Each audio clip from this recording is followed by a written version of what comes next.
Hi, everyone. My name is Becky Park, but you're probably here because you saw this handsome gentleman on the thumbnail. This is Very Paul from accurate. the Very Philly accurate. Flipper YouTube channel, or you might find him on Instagram or one of his like 20 YouTube channels. Hi, Paul. How are you? Hey, Becky. Great. Thank you for finally having me on. I've been waiting for Honestly, years for I this moment. know.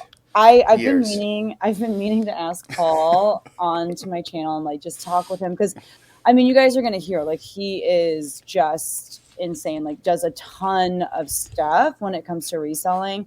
And I am always so intrigued by how he accomplishes so much. But I swear, like I've just been sick all of 2023. I feel like and so it's been hard for me to like just do normal things like film with people and whatnot. But can we start with that, Paul? Like, Yes. leave out nothing. Tell us all of the things that you do because you do. I know this is going to be the video. Oh, This is man. going to be you listing all the things. Yeah, how much time do you have? No, but tell us all the things. Main thing is I'm a full-time reseller, so that's my Mhm. biggest thing. So I sell on eBay, Poshmark, Mercari, and Facebook Marketplace. Those four. Also sell on And you do Whatnot. whatnot, yes. Yeah, once a week. So Mhm. that's from the content sides. How many channels do I have? Three. Technically, I have three channels. Technically, I have four channels. One I don't really care too much about, but I have three channels. This main one right here, Philly Flipper, where I do like a first-person point of view of garage sales, kind of like what Becky tries to do, but Becky likes to do voiceovers. I actually don't do voiceovers. I don't, I know, I really admire, and it's like, I feel like most of the people with really successful YouTube channels, like, go to garage sales, like talk to their cameras while they're filming, like have no fear and no like they don't care that people know that they're filming. And I don't know how you guys do it, It, but it, it takes a long time to get to that comfortability yeah, level for sure. Yeah. yeah, For a while, like I would just talk to the customers, but now to actually talk to the camera and look like an idiot for everybody else, that takes a lot of like I guess skill or something. and you're not inconspicuous. Like you're tall No, and you like take up so it's like it's not like you can hide easily behind a bush or something. Like they know yeah, you're there no. talking to a camera. As soon as I come in, they know they can see it. So it's like it's not like I'm like might as well just have a billboard saying, "Hey, I'm recording you." Yeah, But just like light flashing because like how tall are you? I'm 6'6". And and I'm 5 feet flat, so like I feel like I could like Oh, hey. hide behind like a garment rack It's, or it's it's something. gonna be funny taking a picture because I'm going to FlipCon, so I'll see you there. So, Yay! Oh so my it'll, gosh, I it'll was be gonna it'll be a fun picture to take. It'll be like, yes. And yeah, yeah, Josh from Harry Tornado, you're welcome. Here's a free advertisement that all like 2,000 people will see. But there you yes, go. like both Paul and I will be at FlipCon and we'd love to see you and say hi. And I'd love to see you for real and like come up to your belly button and take a picture with you. That's probably pretty accurate. Yes, that's what I'm saying. Like people are always shocked at how short I am, and I'm sure when people meet you, they're shocked at how tall you are. Yeah, when I met people at the reseller rally last year or 2 years ago, Mhm. whenever it was, that was the biggest takeaway. It was like, wow, Paul's huge. I'm like, I've been telling you guys I've been huge for a while, but You can't tell on film. yeah, Yeah, that's true. That's very yeah. true. Okay, so I'm sorry, I cut you off like eight Yeah. times. Did you So ever state exactly how many YouTube channels you have? four. So this one, the second one that I'm taking very seriously right now is called Philly Football Live. It's turning into like a day in a life vlog channel. I post 4 times a week on that one, where it's just I take a camera around the day with me and I record all I do from listing to shipping to taking pictures to complaining about eBay to complaining about the post office to complaining about UPS, all that stuff. So, because a lot of people have like the wrong misconception about what reselling is, they think it's like, Mhm. oh, you just go to a yard sale, you make millions, and you sit at home and you just count your money. But I Yeah. share like the day in the life what I actually have to do to be successful. So that is Hmm. my second one. The third one I just started is a podcast, kind of like what you do. Of like Becky is doing this, and it's kind of cool. Let me try it. So it's called The Flip Side. You get it? Because Fun. it's Love Flipper, it. Flip Side, with a Yes. PH because it's Yes. spelled properly. And Hmm. that one has 2 episodes a week where I just sit down with various people and talk.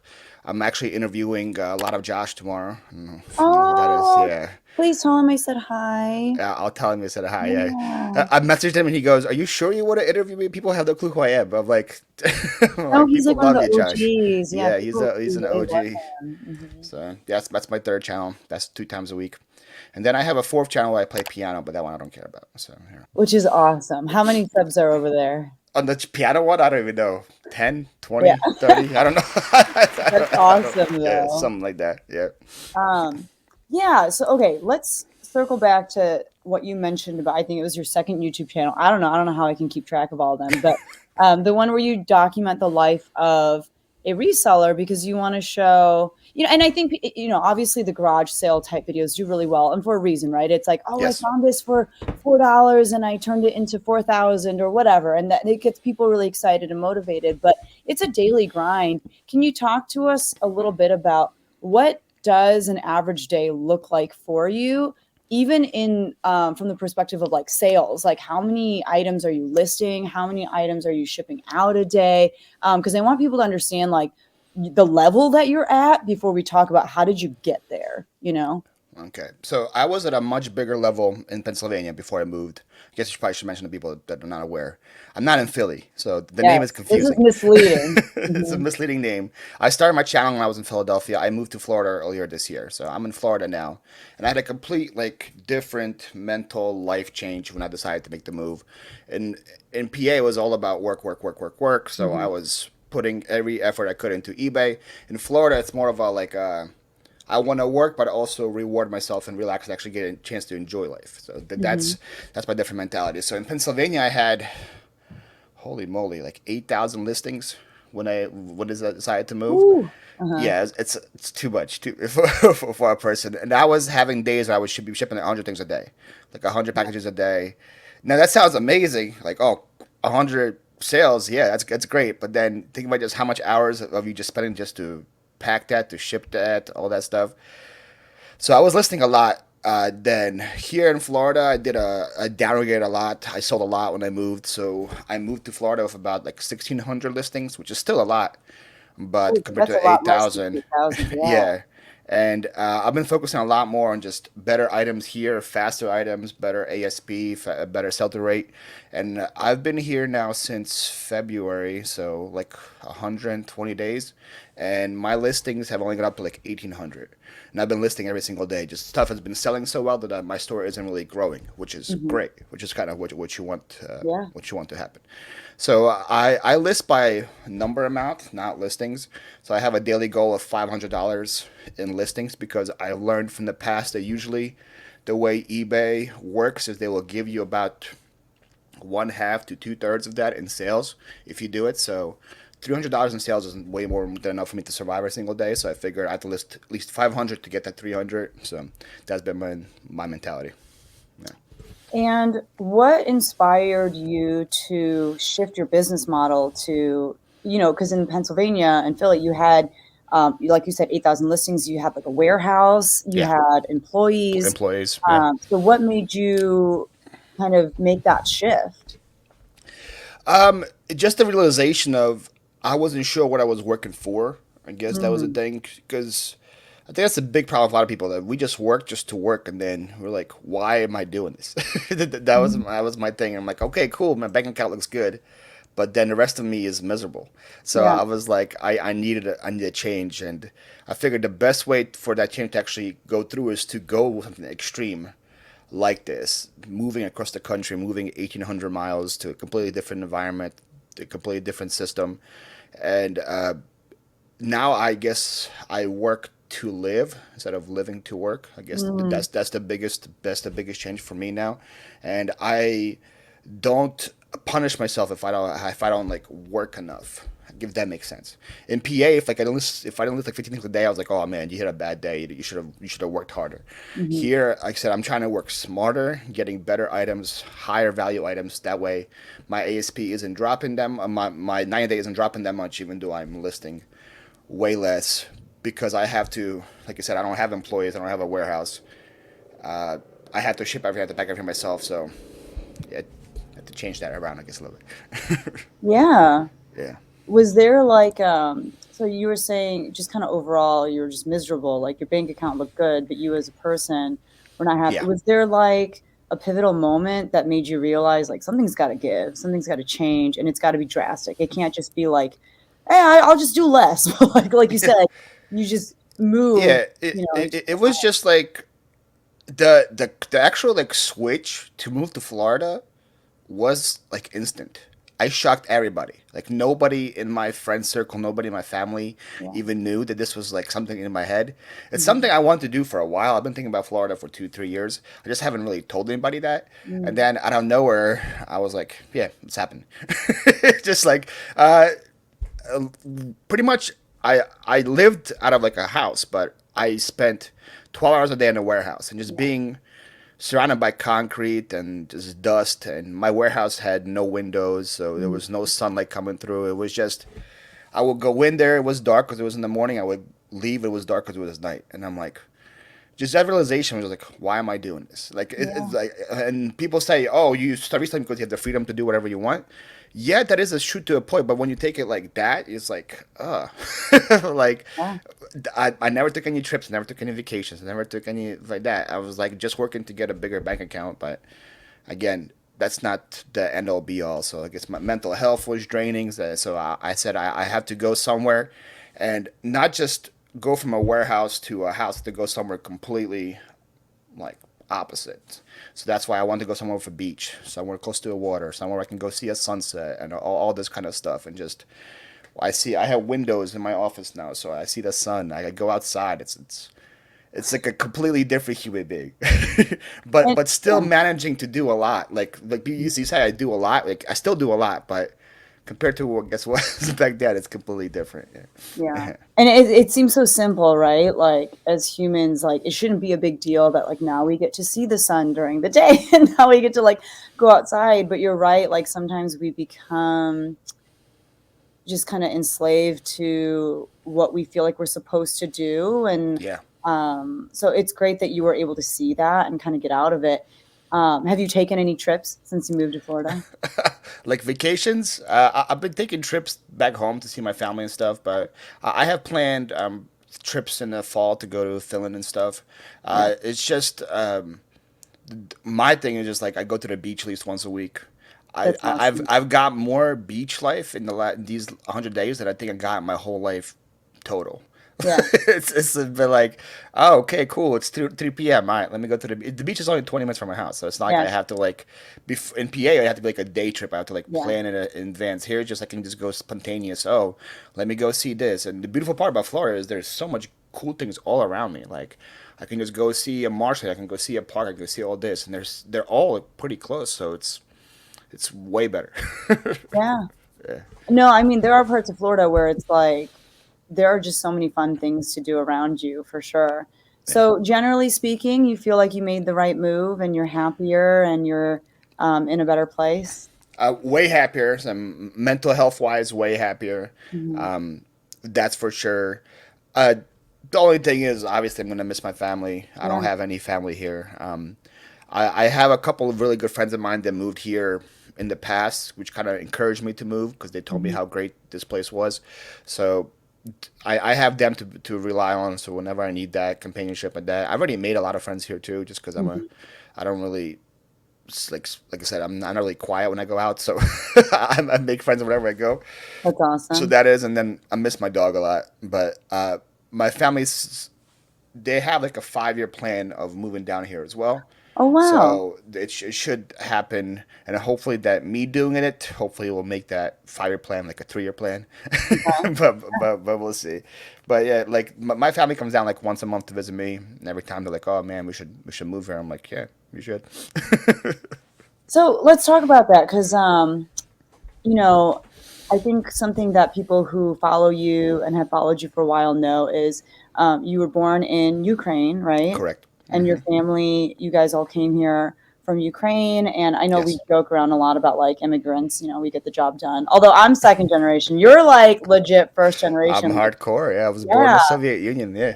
yeah. I mean, so and I do feel like, you know, I see it in my parents' generation. I see it in people like you.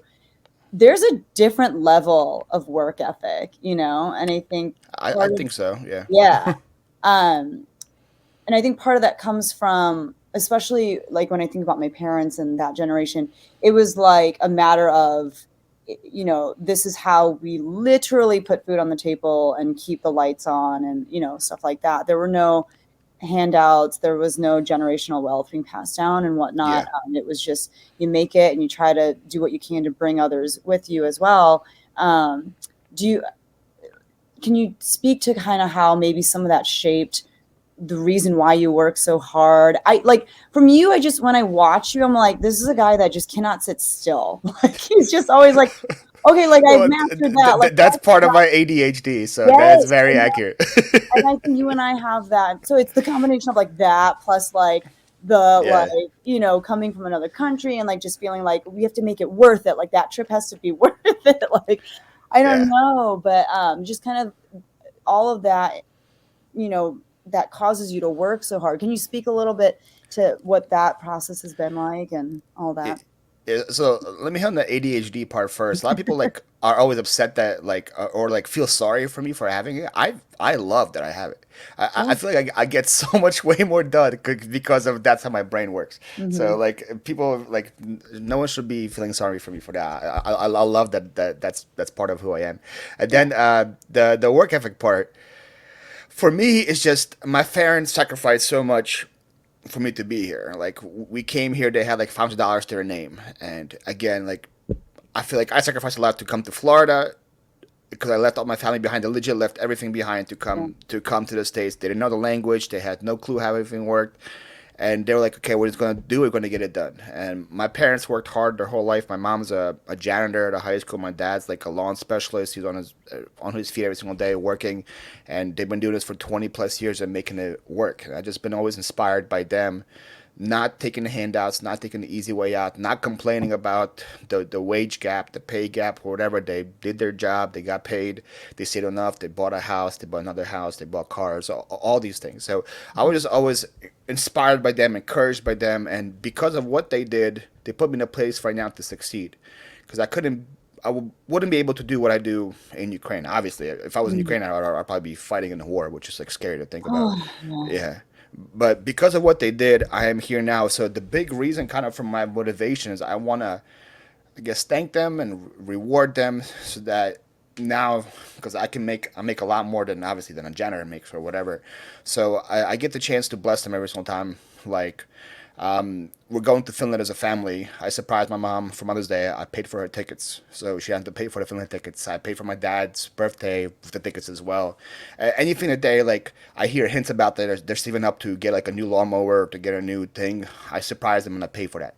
And they always like say, "No, you don't have to do it." I'm like, "I know I don't have to do it. I just want to." And then my biggest thing is to take care of them when they retire, to help them get by as well. So that's my biggest motivation, is to give back for what they gave to me. Man, you're gonna make me emotional, Becky. I don't like it. I'm like kind of getting teary eyed, and This wasn't part of the plan. there was no plan. Let's be no, because I think like what I want people to know and understand about you is I think there are people in the reselling community who do what they do and work as hard as they do for clout. They want to post the big numbers and they want to have the most followers and they want to have the most, all of this stuff. It's like an ego thing. Yeah. And I don't know, maybe there's a little bit of that for you too. But I think for the most part, when I look at people like you, I mean, it's just it is different. And I think like most children love their parents, right? But it's different when parents can't they come, like you said, not knowing the language, not knowing the culture, not under, with $500 to their name, and they work as hard as they do doing these jobs that they probably wouldn't have worked in their home No. countries. They, No. have degrees, some of these, but they come and they do this for the idea of a better life for their children. And that's what we do, is we work hard to give back because we saw what they did, and That's that's exactly part right. of, Yeah. yeah, and sometimes too, like people are like, why do you work so hard? Like, why do you, and I'm like, I can't like not, and part of it is the ADHD. Like it is like for me too, it's like, oh, let me try that too. And like go deep down the rabbit hole and like do it until I perfect it. Right. There's that element, but there is also the element of like, I don't ever want my parents to want anything. I want to just be able to like provide it because Yeah. of the sacrifice that they made and stuff. So you're still in that mode. You're still even trying to bring them to like Florida. You're like, I do, yeah. and like it helps that I don't have like a family myself. So I don't have a wife or kids to take care of. So Hmm. I'm like, I don't need this much money for me. So Hmm. anytime I have something left over, I'd rather see my mom be happy than have another couple of extra $1,000 in my bank account. So Yeah. that's my perspective. It might change once I get a wife that wants all the money for her, but Yeah. It's and that is a different it's hard to navigate that world too, right? Because now you can't just think about yourself and like, okay, this is my money, this is how I want to use it. But now, yeah, there's another person involved. There's that yeah. person's extended family. There's children if that enters the picture. So it is important to find someone who's going to be on the same page with you. But yeah, while you're single and you're good to that money is all yours. Do with it what you want. Another reason why I get so much done is because of that too. A lot of people like always like amazed about how much I get done. I'm like, I don't have a wife, I don't have kids, I don't have anything to like people like you. I'm amazed about things more than people like me. Like I don't know how you can do all you can and be a mom and be a wife and all that. So I think that's crazy. So Yeah. Well, clearly I don't do it all very well or gracefully as you I tried to cancel on Paul earlier and he was like, I don't have any other I was like, okay, then I just have to push it way back. I'm so sorry. And he's she like, well, tried to be the first woman ever to stand me up. I Said know. I never got stood up before by any female until Becky Park entered the picture. Yeah, so we made it work. Yeah, I did. I like made it. I'm like, okay, like, but yeah, it's always understanding like where we are in our phase of life. And I like that you're upfront about that too, right? It's not just like, look at me, I'm so successful, but you have all those caveats of like, okay, but let's not forget, like, it is just me. I'm only responsible for myself and my time, and that does make things a little bit easier. Do you find that it's hard? I mean, I think I already know the answer to this because you just talked about how hard you work and stuff, but do you find it hard to kind of like frame your day and get everything done that you want to get done? Or how do you go about as far as time management is concerned? So like I mentioned before about the moving gears, I want to do a work hard, play hard kind of mentality. So every day I have a set list of things I want to accomplish, and then if I accomplish them, I reward myself with going somewhere or doing something or Mm. whatever. Would it be like, oh, I want ice cream today? Okay, let me do all this, and then I can eat the ice cream that I want for whatever. So my tasks are pretty easy. I just have a bunch of reselling tasks. I have a bunch of content tasks that I accomplish, and then it's whenever the beautiful part about working for yourself is you can interline each one so that you don't get too bored of the mundane. So let's say like I'm cleaning shoes and I'm tired of cleaning shoes after half an hour. Like okay, let me go edit a video real quick. And while I do that while I'm tired of editing the video, like oh let me go back to clean the shoes or let me go to take a picture. Again, it's that's another part of the ADHD. You can Yeah. just switch tasks and you feel like oh this is fun. Even though shoes was boring 2 hours ago, now it's back to being fun because I haven't done it in 3 hours. So No, that is it's good so to trick true. your brain that way. Yeah. Yeah, that's very true. I have found like my what sold videos, I can't do them in one sitting anymore as far as editing is concerned. I Yeah. have to break it up in chunks because I just, yeah, it's horrible. But you're right. Like if you trick your brain in that way, and I don't know if that works for like people who are not like us and don't have the ADHD. Yeah. Like, I feel like some people are very like, nope, this is my checklist. I have to go in this order. I have to fully finish this before I'm. And I maybe like hearing you say that gives some people anxiety because they're like, how can you leave a task undone and like work on something completely different? I don't know. But for people like Yeah. us, I think you're right. There's some tasks that I like. For example, if I'm shipping orders, I'm not gonna leave the station until I'm done shipping orders. Like Mm. that's the thing. But for like listing, I don't have to list every single item at once, so I can list 5 things, do something else. That's what I've been starting to do too because I've been slacking with the listings. I learned because I've been always putting these tasks first. And I'm like, oh, when I have time at the end of the day, I'll list. And Uh-huh. every single time that happens at the end of the day, I'm tired, I'm exhausted, like I worked so hard, I'm just gonna go to bed. So Yes. now I've been actually putting listings in between, like oh, it's lunchtime, I have to go edit. Let me throw in 5 listings before I have to go edit.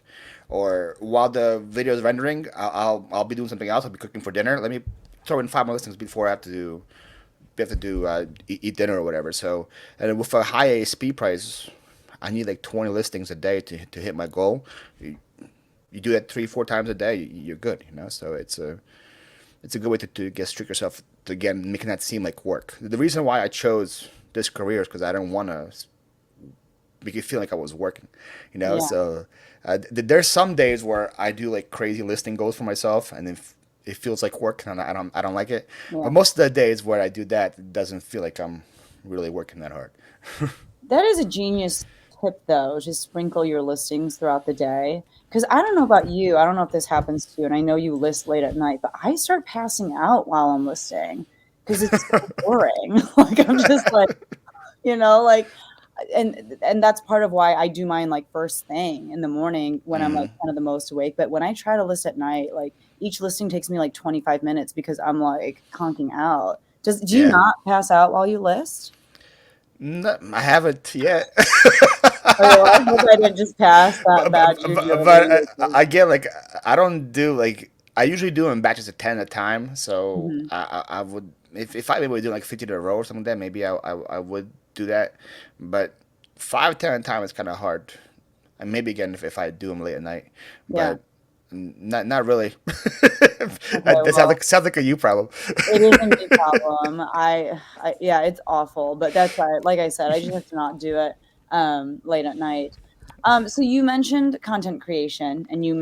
mentioned um, how you'll try to like edit here and there while something's rendering, whatnot. But can you talk to us a little bit about how you've kind of even scaled that? And I do want to talk about your business and how you scaled your business, and then kind of like descaled your business. Descale the business, Yeah. yeah. But with content creation, when did you get into it? What made you want to get into it, and what made you want to juggle 4 channels?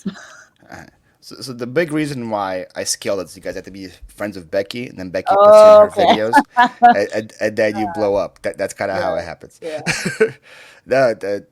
I always thank you about this because I was like I say a nobody when you invited me for that video. I think I had like 1,000 subscribers, My and eBay yeah, one. yeah, and you were like, hey, we want you in. I was like, oh wow, okay. The great Becky Park wants me Oh in. Lord. By the No. way, do you remember how we met? It's pretty embarrassing. Do you remember how I like found out about you? I don't think you do. I don't think so. It's pretty funny. So this is how I found out about you. Kay, Passports and Pizza Pies. Yeah. She did her first ever live, and she was like afraid to do a live, and me and her are friends, so she invited me to come on, be with her while she was live to make it less awkward. And you came into her chat, and she like lost her mind. She's like, Becky Park is here, and then Oh, I responded with like, who the heck is Becky Park? And she told me about who you were afterwards. So that's how I found out about you. So there we go. So I, and it's so funny because the reselling community, it's not like it's that big. It's not like there's, but it's very compartmentalized, I feel like. Like, I feel yeah, like there are like the Poshmark people, there are the Amazon people, there are the garage the sale, garage sale, the hard goods right? people. Yeah, Yeah, and there's not a lot of overlap. So most people that are in their own little compartments don't really know about the other people. I do feel like I remember that though now. So I'm never upset when people are like, who is that? I just assume like nobody knows who because again, this is such a small little thing that we do and talk about. And most people, when I tell them I'm a reseller, they're like, what is that? I'm like, I don't want to explain it to you. Like, it's like kind I of just could ridiculous. tell from her reaction that you were somebody big because she'd be like, oh, hey John, hey Steve, oh my God, Becky Park is here, and I was like, No, okay, not she good. has to be somebody like insanely huge that Oh I've my never heard gosh, of. not even at all. But thank you for the yeah. Okay, but I'm so sorry. Keep going. So that's how Yeah, we met. But you that's were how we saying met, and then like the reason why I started YouTube in the very beginning is when I first started reselling, did a lot of garage sale units. Mhm. Now I'd be posting about that on my personal Instagram and personal Facebook. A lot of my friends were like, "Whoa, this is cool. Yeah. Can you make something longer for them so we can watch it? So it's not just stories every day of what you find." A lot of them they had the wrong misconception of storage units. They think it's like the TV show, so you find Uh-huh. gold or Picassos or weapons every single day. And I was like, okay, I'll show you guys what it's like. And they think a lot of them just watched 5 videos and they were done. They're like, this is boring. Paul Yeah. just finds a couch or some clothes or a table and that's it. And I'm like, Yeah. yeah, that's pretty much every single Yeah. storage unit. There's not really much glamour to it. But I started with that, with the intention of just making videos for my friends, with no intentions of it growing. I didn't even know there was a YouTube community. Mhm. I was watching YouTube at that time to find out what to buy at garage sales, but I only knew about Shed Flip, Lonnie, and John Sandy Picker. Only two people I Mhm. knew about. I Mhm. didn't think there was this huge community of channels that are a lot smaller than those. So I was just in my own little space for like 2 years, making all these videos and nobody was watching. I thought about quitting multiple times. I did quit multiple times. I quit for like 6 months, quit again for 6 months. And then I decided in 2019, 2020 to take it seriously.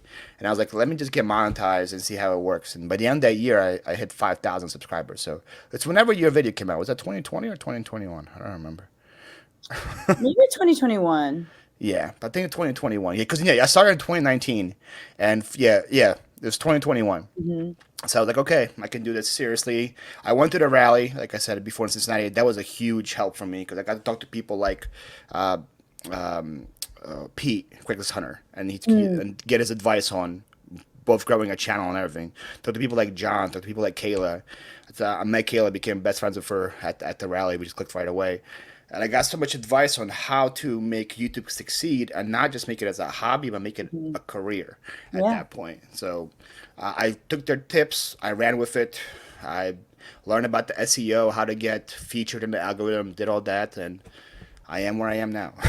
But it Yeah. is because of just the people that I met and listening to their advice. That helped me quite a bit. Yeah, and I think, even in the tip that you shared, so if you guys don't know what Paul's talking about, like, I think in 2021, I always felt like such a phony, and I just had such imposter syndrome when it came to talking about eBay, and everyone was like, "Please make a video about eBay and like how to do eBay." And I never felt like I understood it well enough or felt like I had any business talking about it. But I was like, people really want like eBay tips videos. And Yeah. so I just went to like people who I knew were successful on eBay and were like, just share one tip with me and I'm going to compile it in a video. And so, yeah, like I knew that eBay was kind of your thing. And even though we didn't know each other that well at that time, I was Yeah. like, I feel like he'd be a good person to ask. He's got a good personality. And the tip that you shared, first of all, the way that you did it was so creative. I mean, you guys should watch it if you haven't yet. But his tip was basically tell everybody what you do. And he was like a little skit of like random people who would keep interrupting him while he was giving the tip Yeah. to like give him stuff to sell because they heard that he sells on eBay.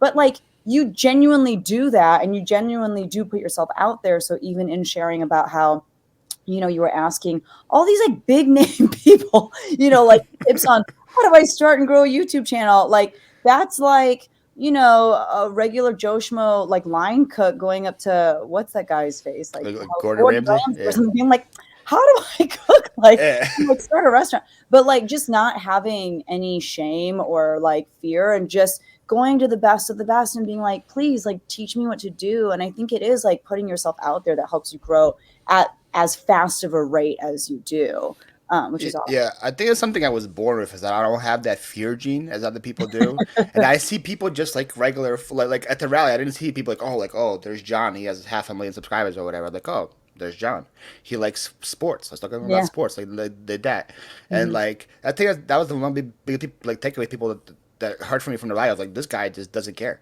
Yeah. like he didn't care about your challenge growth or whatever. He just talked to you as like a regular Joe Schmo. And I can Yeah. think that probably helps me a lot. But it's not something that I train myself to do. Just something I was just born with. I never had that fear gene. Like Mhm. like I would meet celebrities like in public, and I used to work at a marble polishing company back in the day. I would polish marble floors, and we did a building where the Sixers, this Philadelphia basketball team, stayed. So I met all their Wow. players and talked to them every single night, and not anything was about basketball. It was Yeah. just about like everyday things, and they were like, "Who is this weirdo just coming up to us and talking the whole time?" Yeah. But it's just, I guess it's something I was born with, yeah. But that skit was like, I felt like it was my time to shine because I was like, nobody knows who I am.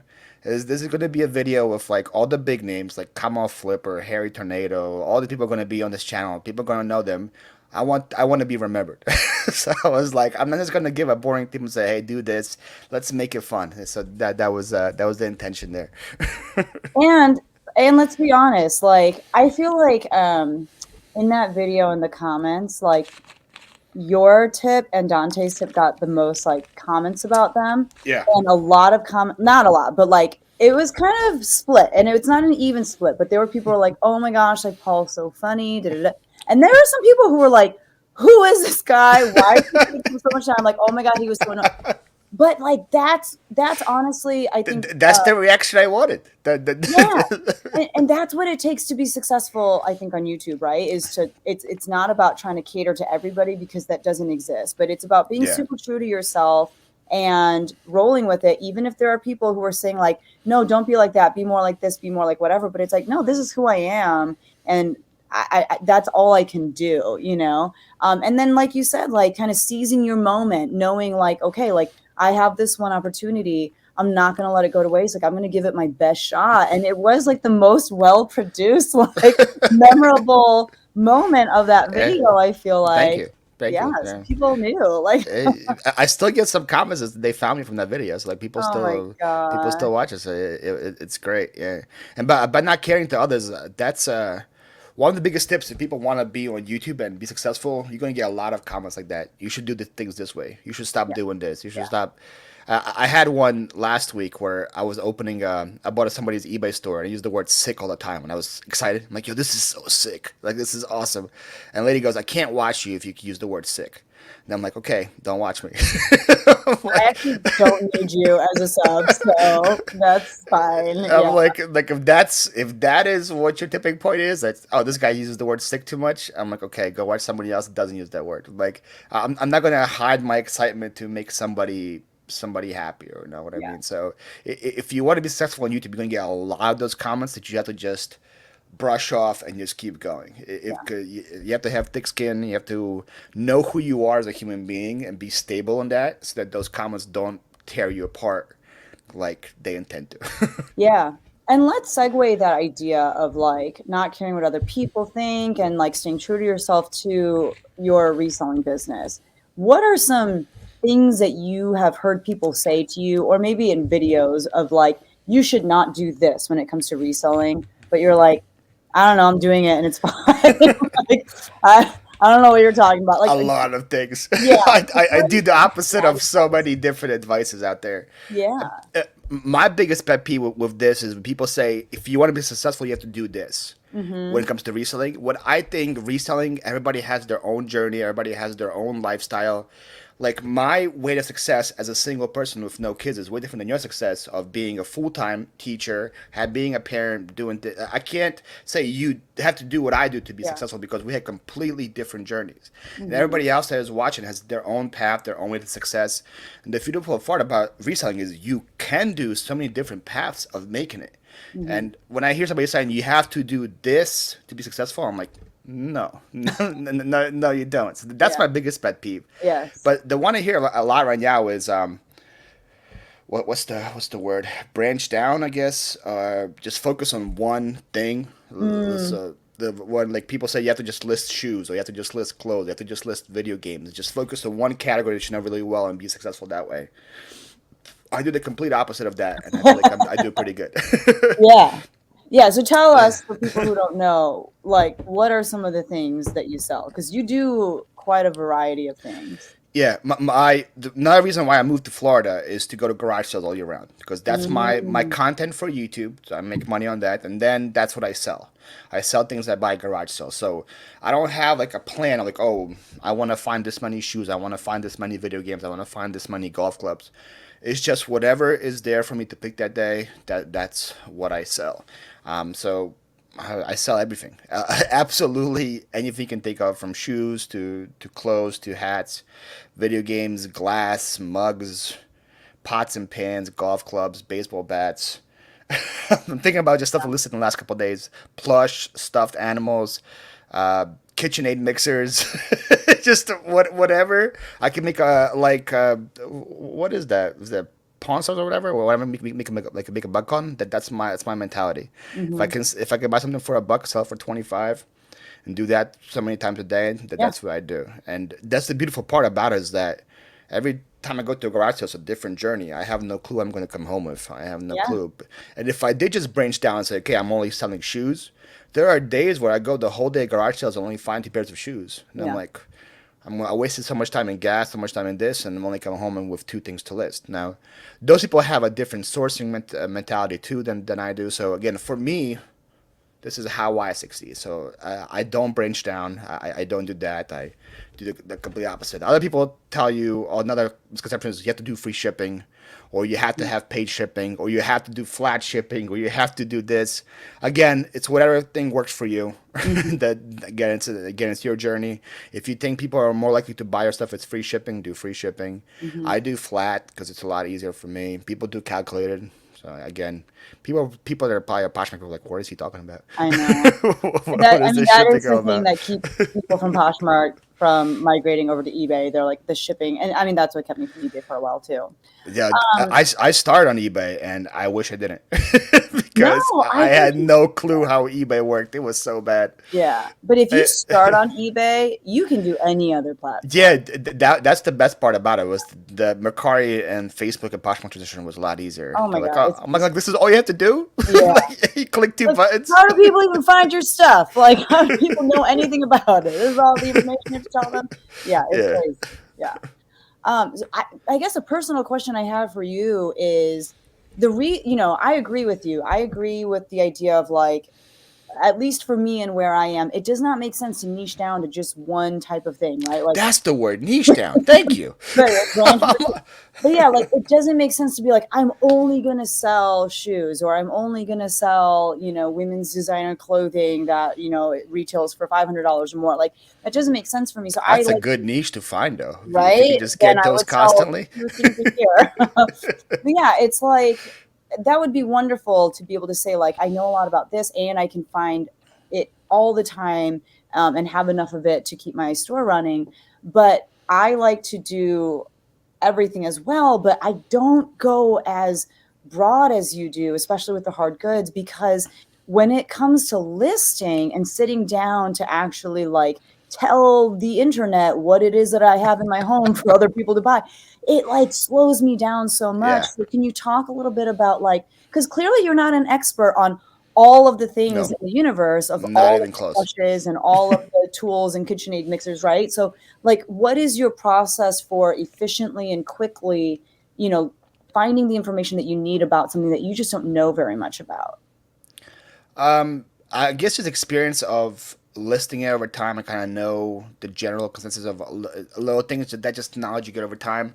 As far as listing, I like to batch same category stuff when I list. So I like to I go picking on Thursday, Friday, Saturday, and Sunday. Those are my big picking days here, and I want to get all that stuff listed by the next Thursday, Friday, Saturday, or Sunday. Mm, So I have it all together on Sunday, and then I like say, okay, let me start with the video games. So I grab all the video games that I found the whole weekend and bring them and do them that way. So that way, I'm not doing a video game, that I'm doing a shoe, that I'm doing a cup, that I'm doing mm, a pot.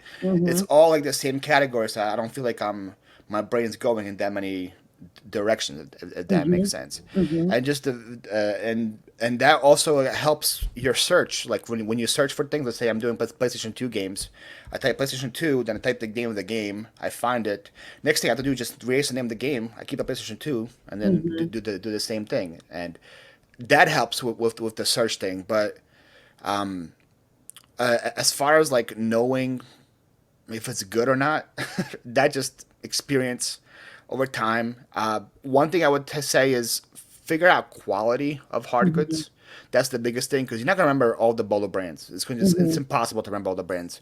But you can pick up one pot and the other pot and tell which pot is better made. You can mhm, easily tell which one is better quality. And you're like, oh, this feels good. Let me check it out. Let me eBay this because if you're gonna be sitting there and looking at every single thing on the garage sale, eBaying it, you're gonna be there all day and not find anything. yeah. But you can tell the difference between like again a mug and a cheap mug and a good mug, a nice piece of art glass and a different. You can just tell by the quality of the item, and that's probably the biggest thing. It's probably the same thing with clothes too. You can probably pick up two different jackets and tell the difference between one and the other, which one is Mhm. better made. But what you say about hard goods is how I feel about clothes. Clothes slows me down so much. That's crazy to me. I hate listing clothes with a Yeah. passion. And that's the cool thing about reselling, like you said, it's Yeah. everyone's got their own journey. Well, because you probably know like all the styles and like oh what kind of hem it is, if it's a buka jean, if it Mm, whatever. I yeah, have no clue where it comes to that. If yeah, there's no style number on the jean, I'm screwed. yeah.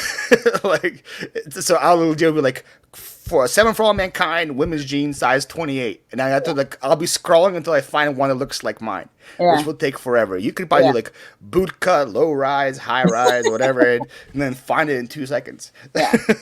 But Yeah. that's what you like do. That's what you're known for. So it's Mhm. like it's different journeys. Yeah. So what would you say is the category that you are most comfortable with and that you know the most about? For what I know the most about that many people don't know about, I would say vintage ornaments. I bought so Interesting. many of those in the past. Like people gave me the name Ornament King quite a bit, just Uh-huh. because I know what to look for, what like tops look for in ornaments. I can tell the difference just based on the crown, the ornament of what year it is, and all that stuff. Just because back in PA, I would find them all the time. It's an older city, a Mhm. lot more history there, so you would find stuff like that quite a bit. So I know a lot about that. Vintage Christmas, vintage Halloween, those things I do pretty good with. Right now, I'm learning a lot about electronics because that's what I find here, and learning a lot about golf clubs because that's what I find here too. Yeah. But it's just based on where you are in the world, you're gonna be learning different things. Like people Yes. like in the Pacific Northwest they probably know a lot more about hiking gear than I do. A lot about Patagonia and all that stuff than I would find down here in the South because nobody goes hiking here. But I Yeah. will learn more about golf clubs and fishing stuff than anybody else because of what's around me. Again, it goes back to the whole everybody has their own journey. Yes. It goes back to that whole aspect. Yeah. And that's such a great tip.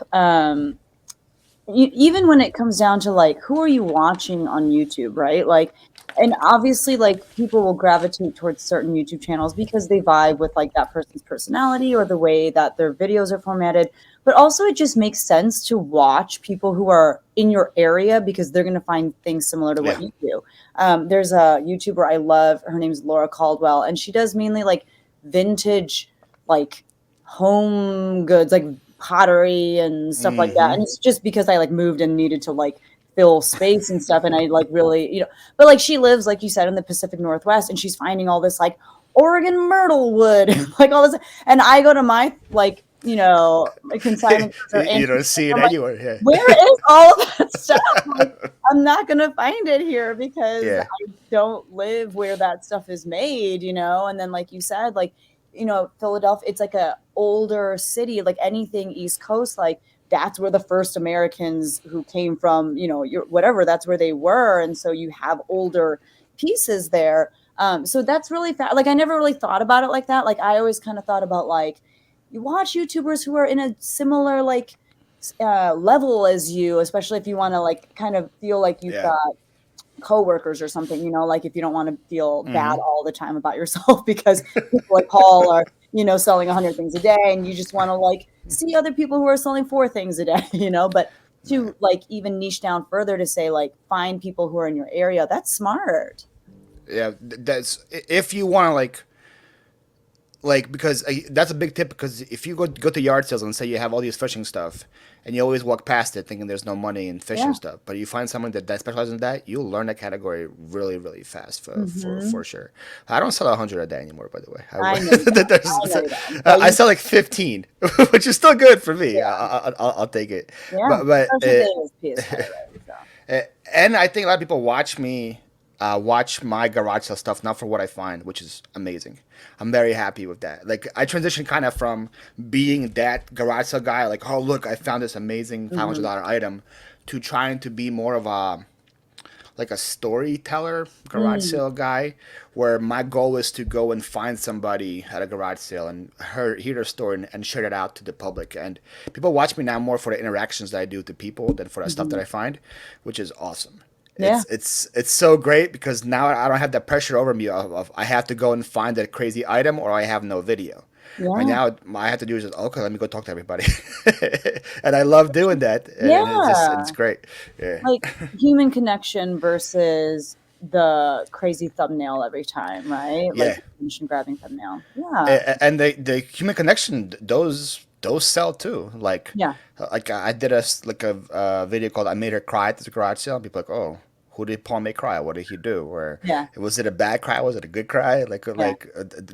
Those things, the stories sell too. Yeah. It's people click on everything. Yeah. you, And you have to kind of learn what your, and it's a tip here if people want to do YouTube. You have to learn what your audience wants to watch. mhm. That's another big part of YouTube is not my audience is gonna be different than Becky's audience, right? Mhm. You can, and the beautiful part about YouTube is YouTube tells you in the analytics this percent of people watch you ages 55 plus or whatever. Okay, Becky, can you guess? By the way, let's see if you how good you know me. What is my number one audience, age and like gender? What do you think? Well, you just said something about I could see like old grannies being like, "Oh, that nice Paul." Like, That is very very accurate. right? I No, could see no, my that. number one audience is 55 plus women. That is my number one target audience. So if that is my audience, why am I going to make clicky thumbnails about fighting video games Yeah. when my audience doesn't care about that, right? Just want to see a nice young gentleman being Talking kind. to some people, that's what they care about. Yeah. Now, if people that sell video games, their target market is 18 to 25-year-old males. Yes, make all the clicky thumbnails about video games you want. They will click on it. If I do that, the video will get no views because that's not my target audience. Mhm. Let me guess. I'm guessing yours is like 35 plus women, 45 plus women. I would guess yours. Yeah, it's like I forget how the age breakdown works. It's basically me. I'm the target. It's like Well, people, that makes it easier for you. right? But It mine does. is the opposite. Yeah, it's like people that are female. I get like 4% males. Like I remember one time I did a garage sale video and I found like Nerf guns in like a trash can. I was like, all of the YouTube like garage sale men are gonna find me. Like nobody cared. Like none of the and all the women were like, "What are you doing?" Like I don't want to watch this. Right? Yeah, I yeah. was like, I was just like, okay. Yeah. And going back to my regular scheduled programming. Yeah. Say it's very like say when you want to be in the YouTube SEO, it's very important for you to know what your audience Yeah. wants and keep pumping that kind of stuff out. It's Yeah. That's one of the biggest tips I learned because I always want to be like, oh, who are the biggest channels? Like, oh, Phoenix Resale, he's huge. Let me make videos like his. And Hmm. I try to do it a couple of times, and they will always crash. And I'm Yeah. like, well. I have legit 1% of my people is 18 to 25. Yeah.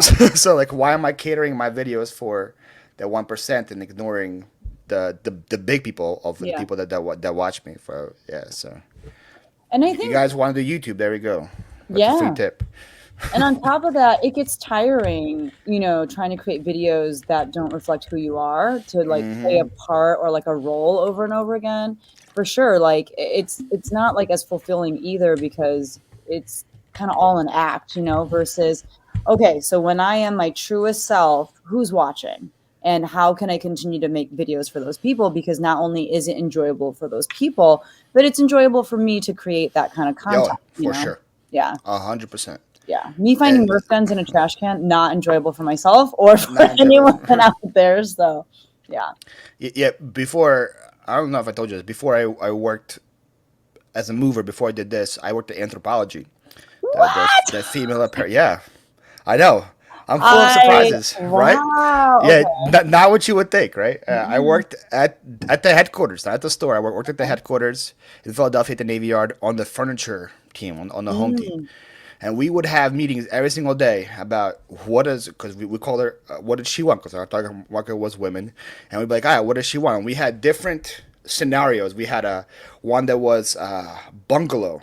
She as a bungalow, that's a very woodsy, outdoorsy, likes animals, likes different things. What does she want? We had one that was called townhouse, which is very poppy, like bright colors, lacquer furniture, gold.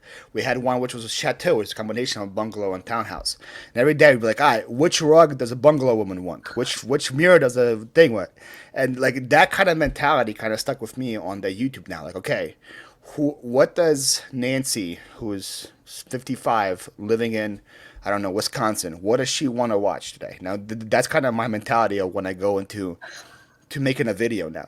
Not like what does little Jacob want in New Yeah. York, who is 12? Let's see what she does, and make it towards that. And it's been successful so far. Yeah. Wow. No, that I mean, and this is again like, you know, the people that I feel like I choose to interview and have on my channel, I think I'm just like drawn to smart people who are able Why to are you drawn to me? I mean, you just proved it. Like, I mean, the idea that like no experience from your life is wasted. You know, you're able to use your. I don't know how long you worked at anthropology headquarters. I'm going to assume that it was like somewhat of a brief time, but like that you used two your two and a half years. Yeah, 2.5 years yeah. of your time at anthropology headquarters, and that you're able to like extrapolate it into what you're doing on YouTube. Like, you know what I'm saying? Like, no experience is wasted on you, and I think that's really cool that you're able to hold on to those lessons from seemingly unrelated like jobs, Yeah, for sure. but use that knowledge that you kind of had tucked away in your brain to say, okay, like I think I know how to come at this YouTube thing and how to create videos with the target audience in mind, just like anthropology knows how to make a rug for that bungalow lady. Man, Like, those Becky, those meetings were so funny. I was so out of my element. yeah, Like, so how I got the job, first of all, it wasn't something planned. I had a landscape company at the time, and it was winter, so there was nothing, no grass to cut. So they were hiring like strong guys with a truck, which was what I had because they yeah, needed people for the labor team for Anthro. And after 2 weeks working there, the CEO of Anthropology comes up and says, "We like you. We want you to be the manager of the labor force." And I'm like, "I've been here for 2 weeks." So like out of nowhere, they're like, "Hey, can you no, don't go back to landscaping. Can you work for us full time? We'll give you this position. We'll give you employees. You have to do a team." And I was like, "Okay, I guess we're gonna do anthropology." It wasn't because like so I was out of place. No, it was I wasn't like a bougie guy or whatever. It was mainly female based. So these meetings, I would have to sit there and try not to laugh the whole time. That was my job. Was yeah, because some of the girls were like, "I don't like the energy of this rug. The color speaks to me, but I hate the energy." And I'm like, "What are you what are you talking?" And everyone's like, "Yeah, yeah, the energy is off in this one. We can't do the energy." She's like, "So can we somehow keep the color but change the energy around?" And I'm like, "What is happening here?" yeah. It was a different world. I felt like I was in the Twilight Zone sometimes. That was crazy. But somehow the lessons that you learned there are coming in handy Man. even today. Do you And feel like now my whole house is furnished by Anthro, so it's great. no? Yeah, I got my whole house was furnished by Anthro just from all the stuff that I had when I was there. That's amazing. I was going to ask like two questions regarding anthropology. One, does anthropology furniture resell well? Not really, Really? Okay. because the target market that would like Anthro, most of them can afford it new. They're not the kind of Uh, market that would be searching on Marketplace or Craigslist for a couch. You know, that's so interesting. Okay. that would be a thing. So, for example, I have two leather couches that I try to sell for a while from Anthropology that sell for like 6,000 brand new, and Hmm. I'm listed for like 500 on Marketplace, no takers at all. Wow. So I had them both with me still here. So they're my catchers now, I guess. Yeah. We're gonna stick with them. See, even that, like, that just, like, it's just such a, like, I'm trying to think of, like, the word. It's a smart comment. It's a smart observation of, like, understanding. Yes, there's a lot of, like, value as far as how much it retails for and stuff, but it doesn't do well because the person who's looking for that isn't looking to buy it used. They can afford it. I Yeah, mean, it's understanding those little nuances of brands and understanding why this one thing is bolo and this one thing is not. Understanding why, like, how come Ethan Allen stuff sells for so well, and the price point is maybe somewhat yeah, similar, but why doesn't Anthro Furniture? But it's understanding the customer and understanding yeah. the target audience. Understanding who she is. Like, I gotta know And who the the energy of bungalow. the rug. Yeah, the energy of a rug. Oh That's my for sure. I've learned even if like because I had a lot of like pillowcases and mugs and stuff too, and I god. can't. I think I have like a mug for like sale for like $10 for now, brand new from Anthropology on eBay, and nobody's buying it. It's just That is good to because know. it's people who want that, I guess, buy it now. Yes, That's that's so that. smart. I mean, that's so Yeah. insightful. My second question is, and I guess this doesn't really matter given how you answered my first question about Anthro, but can you spot Anthro furniture really easily if ever you see it at like a garage sale or thrift store or anything like that? If it was when I was working there, I could. Yeah. It just changes so much based on who Yeah. the buyers are, who the designers are from time to time. Hmm. But usually, if it's like a couch that's not the color a couch is supposed to be, usually it would mean that's Andro. That would be my biggest giveaway. Like This if you is see a true. couch and it's like bright pink, like Yeah. wait a minute, that's not Ethan Allen. That has to be Anthro. So like both my couches, they're leather, Yeah. but they're I'll send you a picture afterwards. Please do. They're like mint Yeah. green slash blue leather. Like who wants a couch that color? And Anthropology does. this is what your living room is furnished with is mint uh, green leather couches from yeah, so Anthropologie. that's actually on my sunroom in my lanai. My living room has a oh man, what's the other company? J Crew? Does J Crew do furniture? No, I don't think so. Not that I knew. Crate and Barrel. Crate and Barrel. Oh That's yeah. that's my living room. I have a Crate and Barrel sectional in my living Yeah. room. That kind of matches my color scheme a little more than the mint green couches. Mint green, that'd be nice for a lanai. That yeah, Yeah, that makes that's sense. that's what I figured. It would look good out there. You know, Yeah. leathers. You want to sit on leather when it's 100 degrees outside. You know, you just want to sit on that warm leather at 100 You want to degrees. feel it stick to your legs. You want to hear that as you peel your leg off. Yeah, there's Absolutely. nothing better. You haven't gotten a good tan until you lay down on a nice mint green leather couch. Especially in that Florida humidity. Yeah. That's two things I cannot do when it comes to Florida is, well, there's a lot, but mainly it's the humidity and it's the water. You don't Like like the water? we are spoiled. No, I'm not talking about like ocean. I'm talking about drinking like the water Oh, that comes out of the sink. No, I yeah. love the beach. I'm talking about what they try to pass as water at restaurants, like when you get like Oh, free. Like we're spoiled with like the town that I live in. Like I don't remember what they said. Something about like a reservoir. I don't know.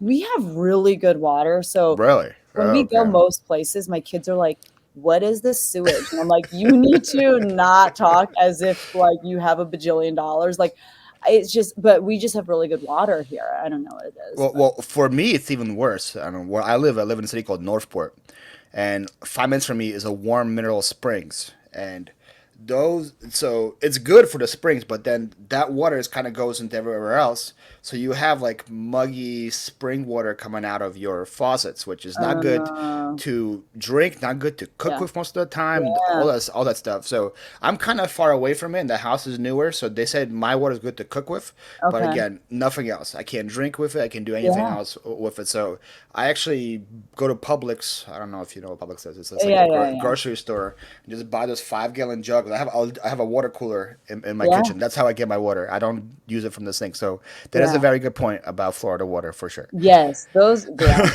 the And if mugginess the and people that are like even closer to the springs, they have like sulfur kind of water. Imagine trying to take a shower and just smelling sulfur the whole time. yeah. I wouldn't be able to do it. That's what I'm Yeah. saying. These are the things you have to think about too when you move cross country. Like you got to Yeah. make sure. Well, I did the springs on purpose because Yeah. the springs helps my arthritis, and even though I look super young and handsome, my knees have like of like an 80-year-old, so I It's the need the height, I spring. feel like. I feel like, I also broke it 3 times, so oh, jeez. that would that would be Yeah, part of this it. is it. Lord have Playing mercy. basketball, all playing basketball, sports, man. I Uh, should have been a music teacher. I would have never broke anything. yeah, I don't break things. What I mean, just my voice from time to time is like, but How does one break a voice? I want to know that. oh, my voice is gone. Like it's actually a lot better now, but especially when I started, I think it was a combination of like teaching, so you're talking a lot, and then like singing a lot while teaching, and then like yelling over children singing. Not like Ah, yelling because they're bad, but yelling like get louder here or cut off, that kind of stuff. And then that combined with singing at church and singing a lot, like that, it was just too much, and I would been like, Is there things you would do to help, like drinking like hot things or something like that? Is there yeah, anything? like, I mean, the best thing to do is just not use your voice, but that was Oh, impossible, right? yeah, So, I yeah. It mean, it's seems just like vocal not the right rest, answer. yeah.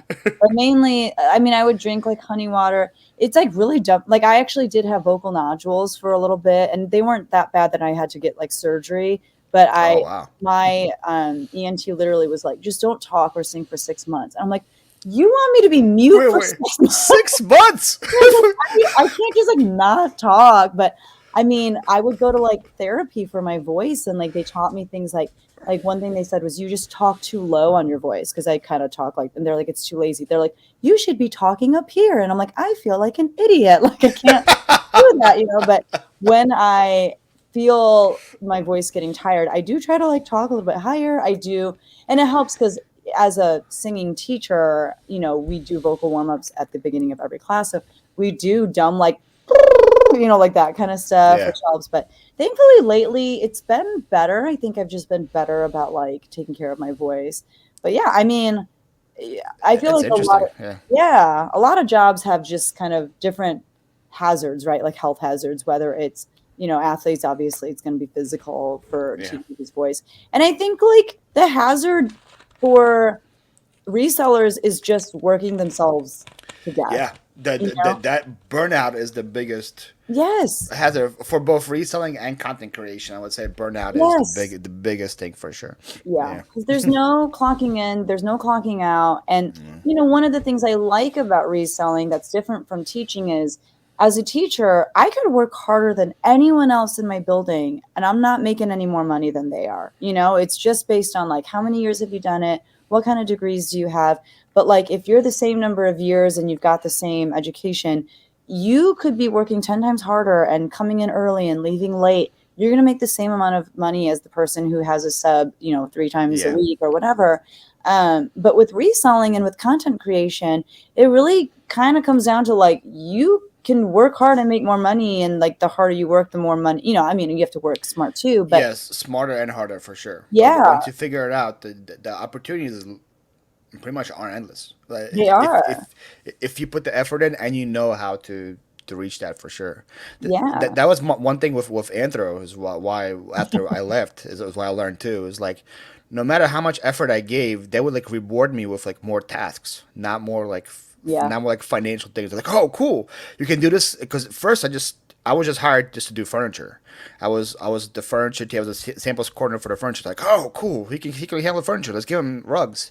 All right, he can do that. Let's give him mirrors. Let's give him wall art. And by the time I left, I was the senior sample coordinator for the whole team, and my paycheck wasn't much bigger than when it was for just furniture. And I was responsible for 8 teams instead of just one.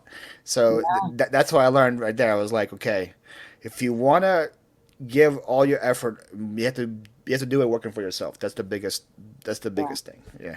That's so true. Like if you're competent in the workplace, you just get more work and if you work That quickly, yeah. then you just it just gets added. Like if you work somewhere like that, you have to almost hide the fact that you are capable of Which doing a seems so lot. backwards, right? It But yeah. does. Yeah, you're not going to get paid more. Yeah.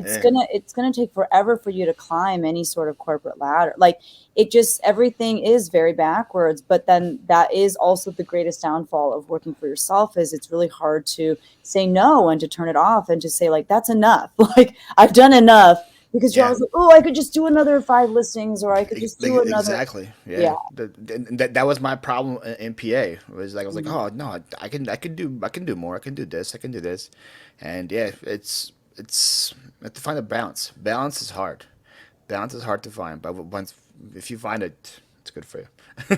and I think that's a good place to end this because I don't want people to watch this and be like, okay, I'm inspired to like list a billion things and like blah, blah, blah. But like, can you leave us with what you have found to be the best tips when it comes to finding that balance? And you kind of did share a little bit of that earlier, but um, how did you make that happen? And I know one key thing was Move. that drastic Everybody move. move. Move Okay. 1,200 miles away, everybody. That's You the have to at biggest least tip. find a different, yes. Okay, so that, and then after that, what would be some other tips? I think the biggest thing would be what helpful for me was look over your day and you said what made me the most miserable, and Mm, then try to do less of that the next day. mm, That was my biggest thing. So like I told you earlier about like I was like listing clothes does not make me happy. yeah. So the way I eliminate now is I spend maybe one day out of the whole month listing clothes. Hmm. But I list all the clothes that I have for the whole month and I get it over with. So one Yeah. day I'm miserable, but then the rest of the days I'm happy. Yeah. Instead of being like me being miserable every single day while I'm listing like a clothing item here and there. So that's my thing. Or like if it really bothers me that much, I can go to the point of saying, you know what? Even though there's so much money in clothes, if it makes me miserable, I'll just won't pick it up just because Yeah. of I don't like the whole process of listing it. Yep. I'm sorry. Now many people like to buy bigger items because they're just scared of shipping it or scared of listing it. Like it's not Yes. for everybody. So if that makes you miserable, do less of it. So in Pennsylvania, what made me miserable was working 12 hours a day Hmm. and not realizing what it was for. And I was like, okay, how can I work less but still make similar money? Oh, let me find better items. That's way better. Yeah. Instead of list, because in PA it would be like, oh, it's $5, I'll list it. Whatever, I'll list it. Now, here it's like it has to be at least like 25, 30 for me to list it. But because you think about the $5, you're spending time listing it, you're spending time storing it, you're spending time shipping it. And then what if that person just returns that item? Yeah. You did all that for nothing. Here, at least I'm doing it with something that's a lot that. So I think that's the biggest thing as I learned that if you look at your day and say, "Oh man, I was most miserable at this point," Mm. is there a way for you to change that around and still be as successful and just be more happier and try to do that? I don't know if that helps anybody, but No, I that's think my that, I mean, that makes so much sense, right? And I think like people preach the gospel of you just have to do it. Like, yeah, it sucks, like listing sucks or this sucks, but you just have to do it if you want to make money, you know? But to really analyze it, like you said, and say, well, what about it sucks? You know, does it suck that you're like sitting for that long period of time? Then like get a standing desk. Or does it suck because of what it is that you're listing? Then change yeah. what it is that you're listing or what, you know? And I think that's really smart instead of just accepting like this is your fate, like your life is just going to suck. Yeah. Like analyze what the sucky parts are and figure out how you can tweak that. I think that's really helpful. And, you know, And for those that went into it full time like me, remember why you went into it full time. yes. Remember the reason for it, and don't lie to yourself thinking that you're a lot happier now because you're not working for somebody else when you're working for yourself a lot harder than that too. That's a big reason for me. It was like it's like I went into this because I want the freedom. I want to work for myself. I want to work from home, and I wasn't doing any of that Mhm. in PA. When I started thinking, I'm like, I'm not even working from home. I'm working at a warehouse. Yeah. I'm not even at home. I'm surrounded by freaking asbestos and dust. Yeah. Like I'm not even doing that part. So here I'm actually working from home. My commute is 10 seconds from the bedroom to the office. Yeah. So like that's my thing is like wait, I went into full time reselling because I wanted something I enjoy doing. Yeah. And so that's why I'm focusing, I guess, all my effort on that. And Yeah. yeah, there we go. Yeah. Ultimately, I feel like what I hear you saying is like, don't be afraid to make big changes. Um, Yeah, it's a lot easier said than done. yes. Yeah. But, you know, just like what you were saying about like, you know, nobody wants to pick up the big stuff because they're afraid of like, you know, shipping it and whatnot. But there is big reward sometimes and big risk. And, you know, like you who are watching, like you're worth the big risk. Yeah. Like your mental health is worth a big risk. Mm-hmm. And your Mm-hmm. just how you spend your day to day and just finding joy in each day, like that's worth the big risk. And it may not be as extreme as moving over many many states and you know that sort of thing, Yeah. but if you're at a place where you're miserable, something has to give, something's got to change because you don't have to keep living like that. And Mm-hmm. I think there are people out there that are like, no, you do. Like you do have to, like this shouldn't be fun, like you should just like get the work done and da da da da, da, you know. I'll be happy when I retire. Those people, right? Oh my gosh, yeah. Yeah. Yeah, yeah, exactly. But and then yeah, like you said, like not losing sight of like why you do the work that you do, and that helps give, more joy and purpose to the work as well. So, For yeah. sure. Well, Paul, thank you for finally making it onto after years of me begging. But for real, like I'm so happy that Decades of you begging. yes, I'm so happy we were able to make this work. I'm so happy that we're gonna get to meet at FlipCon. Like Yeah, it's that gonna be makes great. me Yeah. so so so happy. But yeah, this was wonderful. Thank you for your time. And I know it's like, is it 11:30 where you are right now? It is 11:30 where I am. Yeah. All right. Well, I should let you finish getting Uh, to your yeah. $500 Yeah. list. Yeah. Let me go list 20 more things while I know. after I, we're I done. do want to list 5 more, and Oh, there you go. See, right, actually, because that's a good goal. it's summer. I'm not teaching anymore, so I'm like, okay. I was only listing 5 things a day, and I was like, I should try to double that, seeing as how I have 100% less schoolwork to do. But also my priority is like spending time with the kids and stuff. So That's also important. Very yes, important. Mm. absolutely. All right. Well, for those of you who are watching, and if you're curious about Paul's 4 channels, I will have them in the description below. I forgot to Oh show boy. my beautiful banner that I made earlier. Oh, look at that. Wait, I Look. spelled Philly wrong. Philly only has 2 L's. Yes, go follow Philly Flipper with 3 L's, guys. Okay, so like ignore that, and just I'm gonna like have to rewrite it over. It's not your fault. I have a very weird name to Oh my spell, god, so I had one it's not job. you, it's me. I had one job and I blew it. I'm so sorry. But all of the places that you can follow this wonderful human being will be down in the description below. And yeah, I think it's just inspiring to spend time with like someone who's going to be really down to earth, very real, show you the real, you know, view of what reselling looks like. And if you want to hear some good stories as well while he's out picking at garage sales and stuff, get to There you meet some go. of the people behind the garage sales, make sure you follow that channel. If you want to see some amazing piano playing, he's got a channel for you Oh as well. yeah, So amazing! The most amazing piano player I've ever seen. all of the places, follow him on all of the Yeah. places, sub to all of the channels. You will not regret it. Any last words, Philly Flipper with 3 L's? I'm gonna get rid of this banner. It's embarrassing for me. Nah, just be happy. Do what makes you happy, Yeah. man. That's my thing. You only got one life. Enjoy it. Yes. Yeah. Yeah, absolutely. Yeah. Well, thank you so much. I'm going to hit this end recording button, but thank you guys for watching, and I'll see you in the next one. Bye. Bye.